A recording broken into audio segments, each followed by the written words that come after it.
주옵소서. 주 예수 그리스도의 이름으로 기도하옵나이다.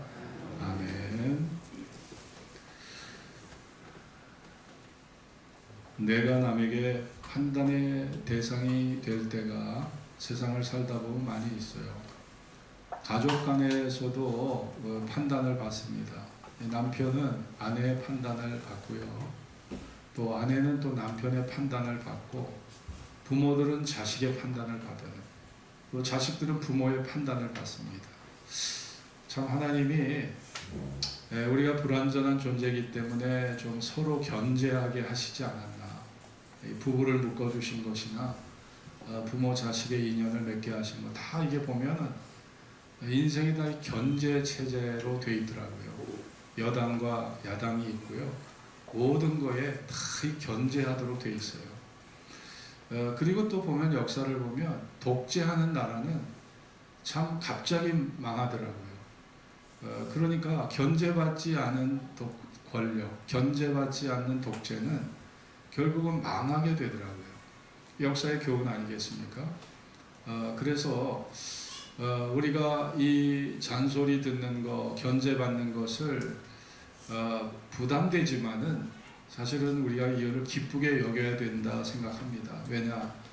그게 내 자신의 영혼의 안전을 위해서, 또 내 자신의 영혼의 발전을 위해서, 또 다른 사람들과의 조화된 삶을 위해서 필요한 것이다 생각하기 때문입니다.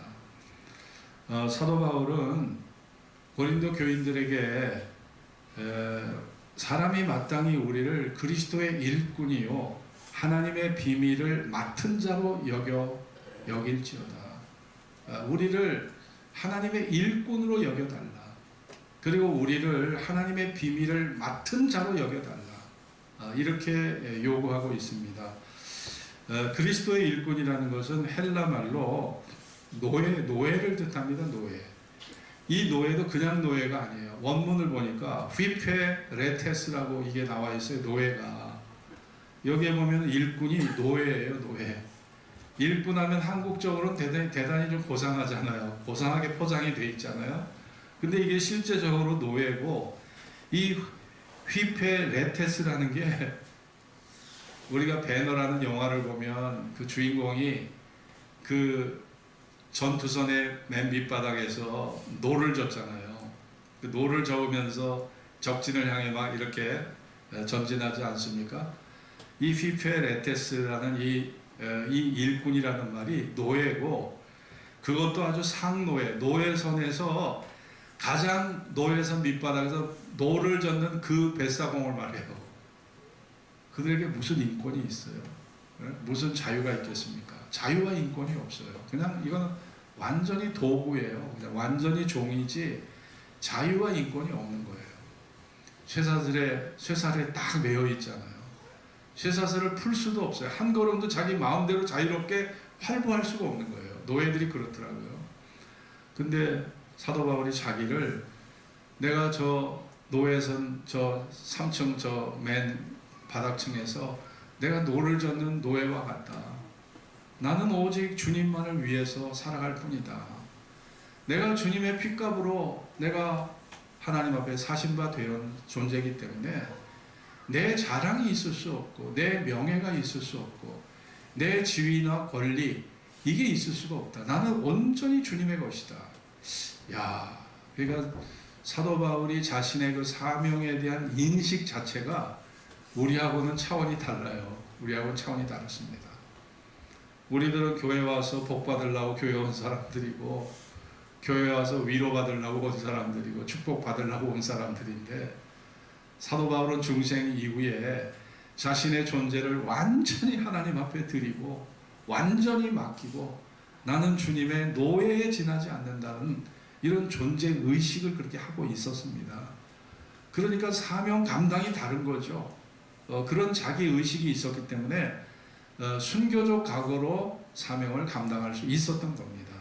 근데 우리들은 우리의 그 자기의 인식이 예수 믿는 것도 나를 위해서 믿는다고 생각하니까 좀 기회주의적인 그런 모습을 내가 보일 때가 많은 것이죠. 4장 2절을 같이 읽겠습니다. 그리고 시작. 그리고 맡은 자들에게 구할 것은 충성이니라. 충성이라는 단어는 세 가지 의미로 우리가 이거를 풀이할 수가 있어요. 충성은 뭐냐? 책임을 지는 것이다. 책임을 지는 것. 무엇을 맡았든지 교회에서 무슨 직분을 맡았든지 책임을 지는 것. 주인의식을 가지고 책임을 지는 것이에요.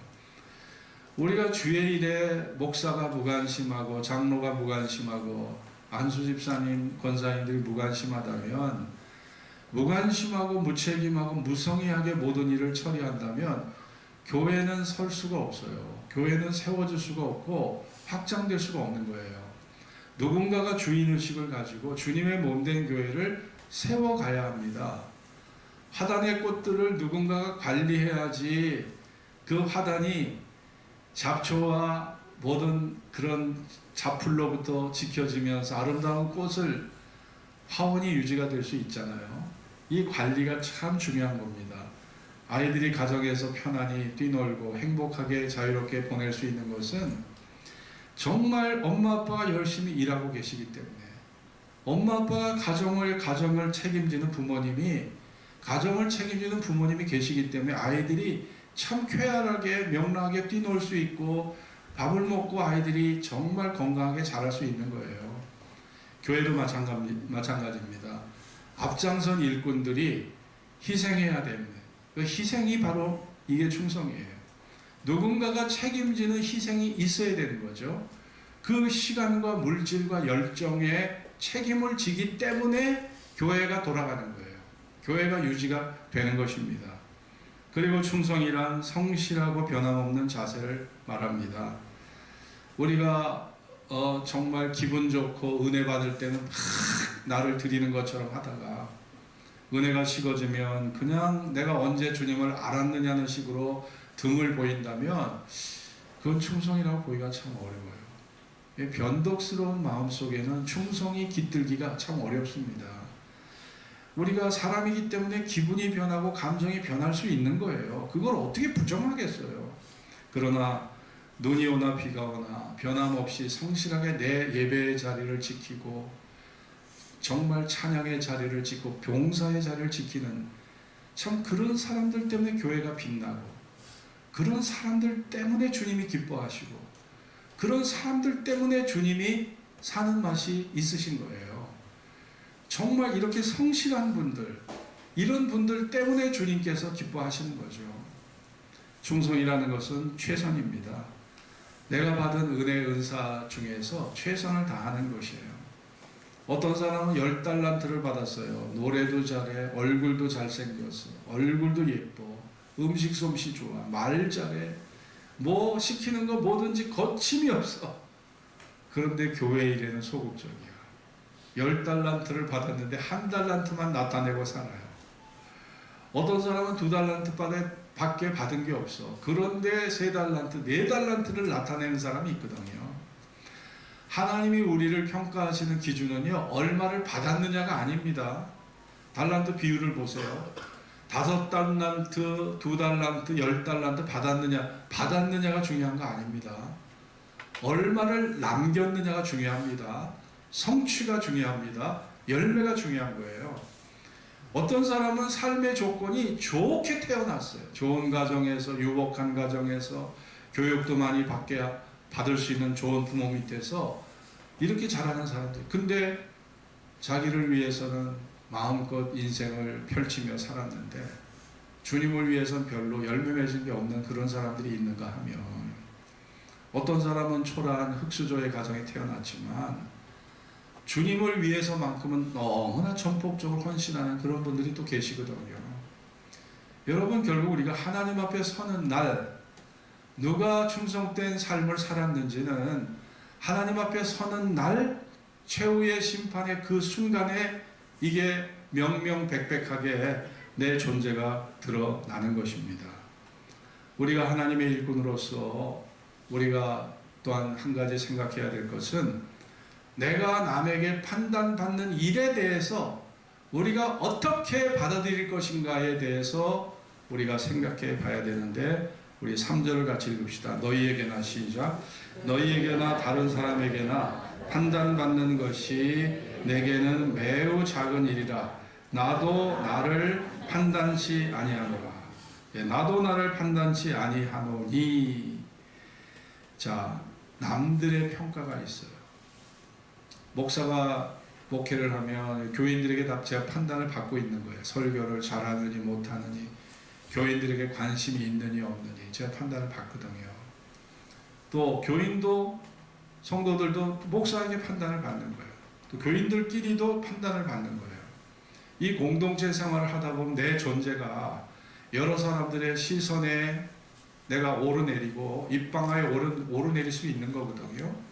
사람들의 판단을 받아요. 또 내 자신이 나를 평가할 때도 있어요.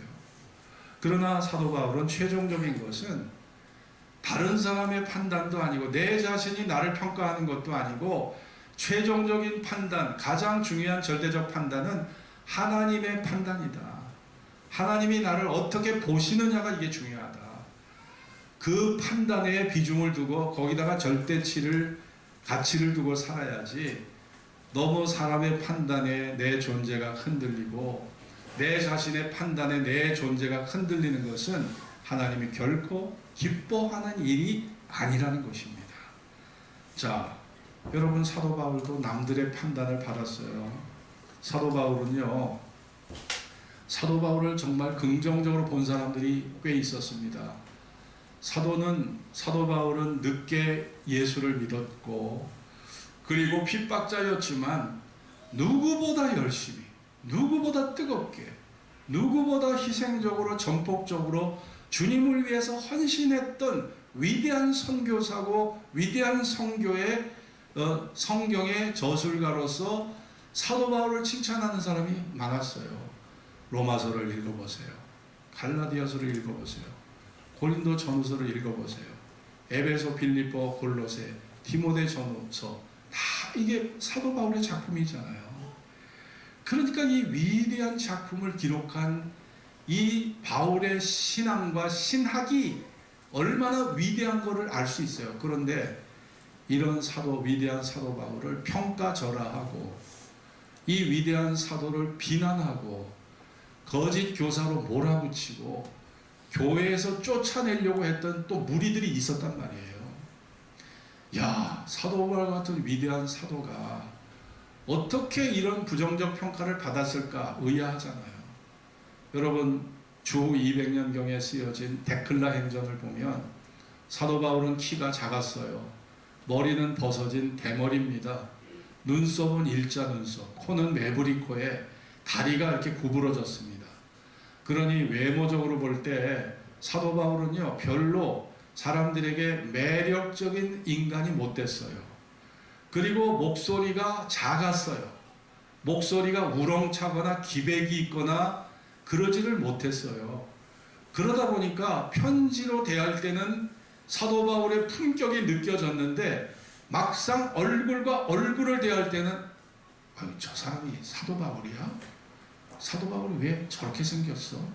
아유, 참 사람 초라하다, 왜소하다.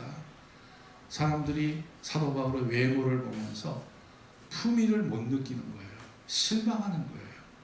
그리고 사도 바울을 그걸로 끝나는 게 비난을 한 겁니다. 자, 우리 고린도후서 10장을 한번 보겠습니다. 고린도후서 10장.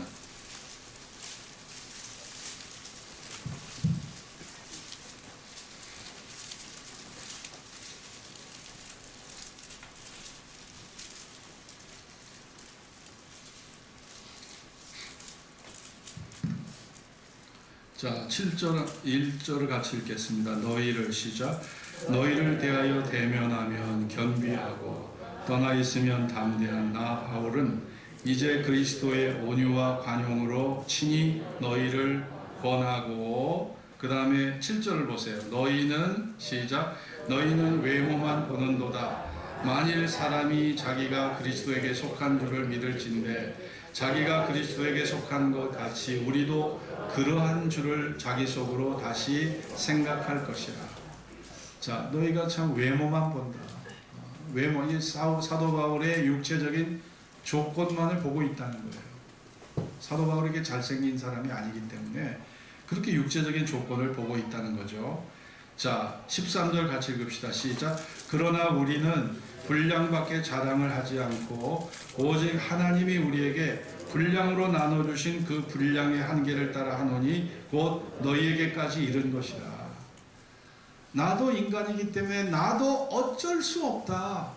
내가 하나님 앞에 영적, 신령적 은사와 신령적인 능력은 내가 받았지만 외모가 출중하지 못해서 사람들에게 주목받지 못하고 초라한 존재로 인식되는 이것이 사도 바울의 육체의 한계라는 거예요.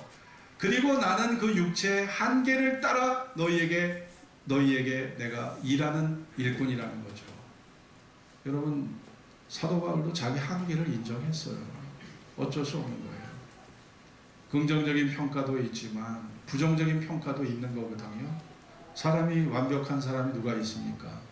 항상 나에게 긍정적 시각으로 나를 바라봐주는 사람이 있고요. 항상 또 부정적 시각으로 나를 비판하는 사람이요. 항상 있어요. 이게 항상 있습니다. 아니, 사도 바울도 예외가 아니었잖아요. 사도 바울도요. 그러니 여러분, 그러나 사도 바울은 이 부정적 평가에 대해서 어떻게 스스로 말을 하고 있냐면 3절을 같이 보겠습니다. 너희에게나 시작. 너희에게나 다른 사람에게나 판단받는 것이 내게는 매우 작은 일이라.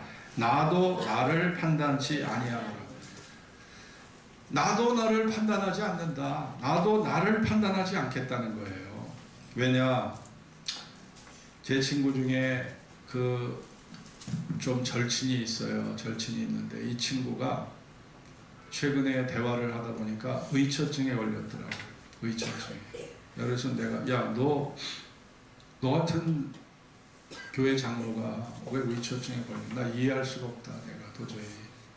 그랬더니 이 친구가 자기 생모가 어렸을 때 자기 남매를 버리고 시집을 간 거예요. 그래서 그 생모한테 버림받은 그 아픔과 상처를 얘가 안고 있더라고요. 그래도 자기의 부인도 자기를 버릴 것이다라고 하는 이 상상을 하고 살아요. 그러다 보니까 그게 의처증으로 발전하고 있더라고요. 얘가 교회 장로예요. 근데 우울증 약을 먹고 있는 거예요. 야, 무섭잖아요. 그러면은 의처증을 제가 두둔하는 게 결코 아닙니다. 그러나 의처증이라는 것을 가질 수밖에 없었던 그의 과거에 그런 상처가 있었다는 걸 알면 의처증을 제가 두둔하거나 합리화시키는 게 아니고요. 어느 정도 참 그 동정이 가지는 부분이 있더라는 얘기죠. 의처증만 놓고 보면 그 사람은 나쁜 사람이에요. 그러나 그 사람이 의처증을 가질 수밖에 없었던 과거에 아픈 큰 상처가 있다는 걸 놓고 보면 어느 정도는 이해할 수 있겠더라는 얘기입니다. 여러분, 우리가 그 사람의 자라온 배경을 몰라요. 그 사람의 성장 과정을 몰라요. 그 사람이 과거에 어떤 아픔을, 어떤 절망을, 어떤 죽음을, 어떤 고통을 겪었는지 몰라요. 그런데 우리는 그 사람의 겉으로 표면적으로 나타나는, 일시적 부분적으로 나타나는 그 모양만 갖고 사람을 판단해요. 그 1%를 보고 그 사람의 99%를 판단해버려요. 규정을 지어요. 재단을 해요. 이게 과연 옳은 일인가? 생각을 해봐야 되는 거죠. 우리는 그 사람의 현재만을 보지 그 사람의 과거를 모르고 있잖아요. 우리가 그 사람의 현재만을 보지 그 사람의 미래를 모르고 살잖아요. 그런데 어찌 그 사람의 마음의 비밀을 우리가 어찌 알겠습니까? 그 사람의 마음의 비밀을 어찌 알겠습니까? 하나님이 이 사람을 통해서 일하고자 하시는 하나님의 뜻을 어찌 알겠냐고요. 모르잖아요. 그런데도 우리는요, 귀정짓고 재단하고 판단하고 그 사람을 갖다 몰아세우고 이런 우리가 일들을 많이 벌리고 살아가는 것이 인간의 어리석음이라고 생각합니다. 1993년 10월 10일은요 전국 부안군에서 큰 사건이 벌어진 그런 날이었습니다. 위도 앞바다에서 여객선이 침몰한 서해 페리오 사건이 벌어진 날입니다. 이날은요 주일날이었어요. 주일날. 당시 서해 페리오가 정원이 230명입니다. 그런데 선장이 몇 명을 태운 줄 아세요? 130명이 초과된 무려 362명을 태운 거예요. 오전 9시 45분 위도면 파금장 항에서 출발하여 격포로 향하던 이 배가요, 불과 출발한 지 15분 만에 중심을 잃고 4m 바다에 침몰이 돼서 70명은 불이 나게 헤엄을 쳐서 살아남았는데 292명이 죽었어요. 300명 가까운 사람이 죽었습니다. 여러분, 어렵게 시체 인양 작업에 나서서 거의 모든 시신을 인양하게 됐는데 아니 배에 선장이 안 보이는 거예요. 이 배에 승선했던 6명의 승무원들의 시체는 다 인양이 됐는데 선장의 행방이 끝내 보이질 않는 거예요. 그런데 어느 일간 신문에서 선체가 기울어지자 선장은 구명보트를 타고 탈출했다는 보도를 어느 신문사에서 했습니다. 그러자 다른 신문사에서는 이 사고의 책임에 대한 우려 때문에 선장은 침몰하는 배를 탈출해서 어디론가 도피했을 가능성이 짙다는 기사를 또 써내려갔어요. 선박에 대한 각종 정보를 알고 있었고 구명 장비 등을 사용할 수 있었기 때문에 그 가능성의 설득력과 무게가 실게 실려지게 된 거죠. 그런데 어떤 신문에서는 그가 구명보트를 타고 해안으로 나와 황급히 도피한 것을 목격한 자의 증언을 실어버린 거예요. 이 증언을 한 사람은 다름 아닌 선장을 가장 잘 알고 있다는 경찰이었습니다. 이 경찰이 선장이 도망했다는 길목을 가리키는 사진과 함께 선장이 도망간 것이 사실로 거의 굳어지게 된 거예요.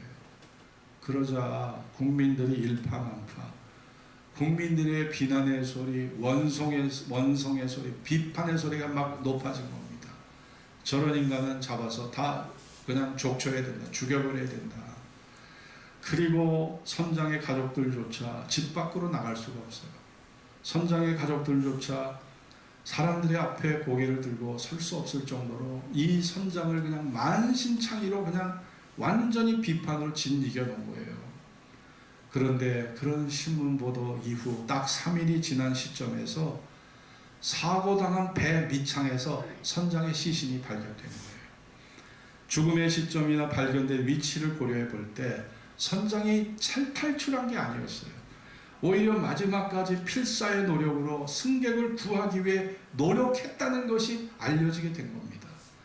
이것이 1993년, 지금으로부터 딱 30년 전에 되어진 일입니다. 이 사건이 우리에게 교훈하고 있는 것은 무엇이냐? 확실한 사실이 드러날 때까지 침묵해야 된다는 소중한 교훈을 우리에게 주고 있습니다. 진실에 도달하기 전에 막연한 추측과 추정과 상상만으로 남을 정죄하고 남을 비판하는 것은 분명한 범죄 행위고 이것은 그 사람, 그 대상자의 인격적 살인이 될 수 있다는 것을 우리에게 알려주는 귀중한 교훈이 되고 있는 것이에요. 여러분이 그런 대상이 됐다고 생각해 보세요. 이거는요, 살인을 당하는 거예요. 살인. 인격적 살인을 당하는 거예요. 개인의 명예에 치명타가 되는 거예요. 모든 것이 사실인 것처럼 본 것처럼 말하는 사람들이 세상에 너무 많잖아요. 동네방네 소문을 퍼뜨리고 떠들고 다니고, 이거를 즐기는 사람, 이런 거를 가십거리를 즐기는 사람, 가십거리. 이 가십이란 말은 영어더라고 보니까 이 가십거리를 즐기는 사람들, 이 뒷담화를 즐기는 사람이 세상에 의외로 많습니다. 우리가 기억해야 될 것은 정말 우리의 의식 없는 말 한마디, 우리에게서 그냥 생각 없는 말 한마디가 어떤 사람에게는요, 정말 우리가 우연히 돌 던진 것이 개구리가 맞아 죽을 수 있고요, 지나가는 사람들이 그 벽돌에 맞아 머리에 맞아 죽을 수도 있는 거예요. 우리의 말 한마디, 우리의 부주의한 말 한마디가 사람을 죽이고 그 사람을 매장할 수 있고 그 사람에게 삶의 의욕을 꺾고 끝없는 절망에 빠뜨리게 할 수 있다는 이 명백한 이 사실을 잊지 말아야 됩니다. 나도 그런 피해자가 될 수 있거든요. 나도 그런 피해자가 될 수 있단 말이에요.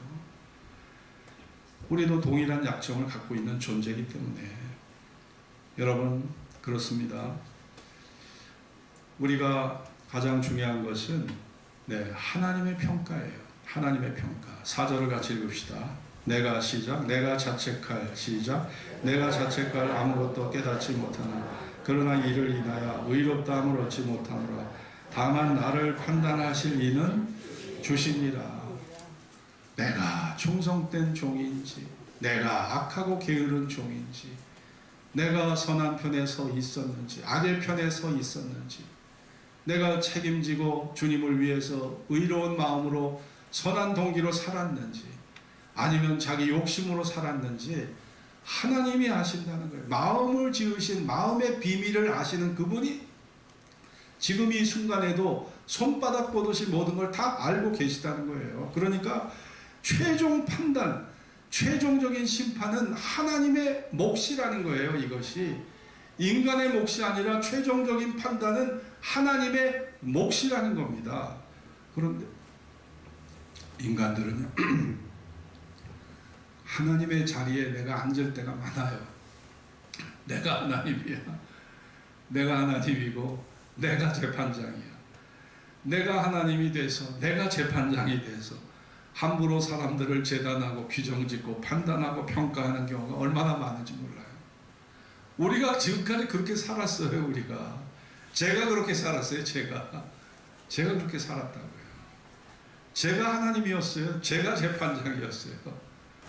참 우리 어리석은 죄를 짓고 사는 존재가 우리 인간입니다. 여러분 그가 어둠에 감추인 것들을 드러내고 마음의 뜻을 나타내시리라. 어둠에 감추인 것들 모르잖아요. 우리가요.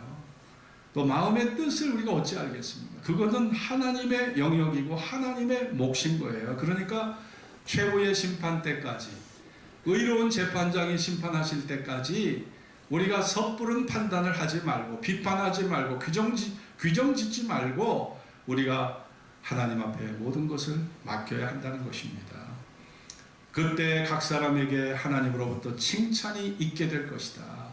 그 사람이 칭찬을 받게 될지 책망을 받게 될지 결국 하나님께서 먼 미래의 마지막 때에 그것을 재판장이신 그분이 결정하게 되시리라는 거예요. 그런데 내가 재판장이 되고 내가 하나님이 되려고 하다 보니까 이게 누가 옳으냐 그르냐 이제 막 싸움이 벌어져요. 네? 지금 뭐 전국 교회 안에 목사 장로 간에 교회와 교회끼리 장로와 장로끼리 이게 사법부도요 이 교회 분쟁 때문에 사법부가 이제 골머리를 앓고 있어요. 사법부가 아니 뭐 예수 믿는 사람들이 사랑 외치고 성령 충만 외치고 사는 사람들이 이해를 못하고 속이 좁고 서로 명예를 갖다가 더럽히면서 그것 때문에 서로 그냥 옥신각신 다투고 싸우는 일이 너무 많기 때문에 사법부가 교회 때문에 골머리를 앓을 정도예요. 이게 우리 현실의 문제입니다. 찰스 베어드라는 유명한 기독교 역사학자는 하루에 기자들에게 물음을 받았습니다. 박사님은 평생 동안 역사를 연구해 오셨는데 평생 역사를 통해 연구하시면서 깨달은 것을 우리에게 좀 요약해 주십시오. 그랬을 때 찰스 베어드라는 역사학자가 4가지를 요약했습니다. 첫째, 하나님이 어떤 나라나 사람들을 멸할 때 보면 반드시 그 사람이나 그 나라가 교만했을 때 멸망이 찾아오더라는 거예요.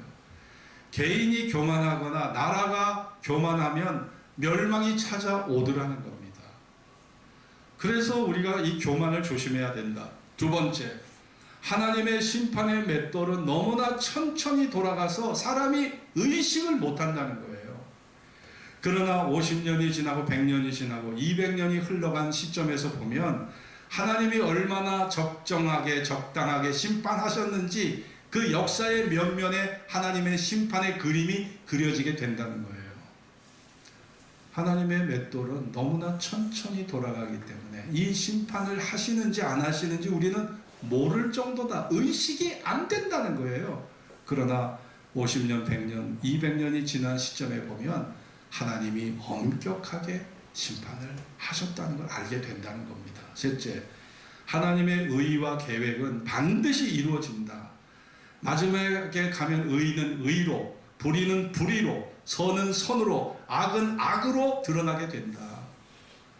우리가 우리 마음의 의도를 사람들에게 얼마든지 숨기고 얼마든지 속일 수 있지만 하나님 앞에 우리의 마음의 의도는 숨길 수가 없는 거예요.